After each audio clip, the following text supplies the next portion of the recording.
Pemirsa, dari 400 perusahaan yang ada di Kota Lubuk Linggau, ternyata baru 10 saja yang menerapkan upah minimum kabupaten kota atau UMK. Hal itu diakui Kepala Dinas Tenaga Kerja Kota Lubuk Linggau.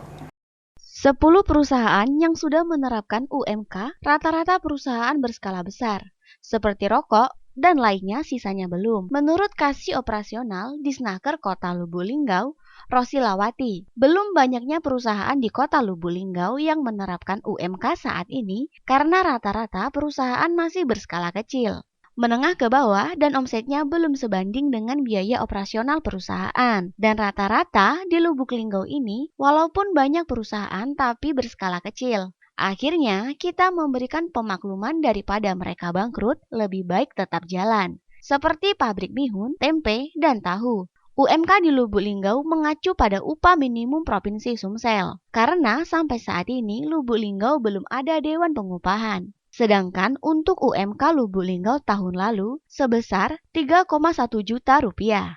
Kabar baiknya, tahun 2022 mendatang bakal naik menjadi 1,04 mengikuti provinsi. Tapi untuk suratnya masih menunggu pihak provinsi. Selain itu, rencananya tahun depan, Dewan Pengupahan Kota Lubuk Linggau baru akan dibentuk. Untuk langkah persiapan pihaknya akan berkoordinasi dengan Wali Kota Lubuk Linggau, Serikat Pekerjaan dan Bapeda. Belum ada Dewan Pengupahan ini baru Kabupaten Mura, Palembang, Banyuasin, Musi Banyuasin, dan Oku Timur. Kita belum, walaupun statusnya kota.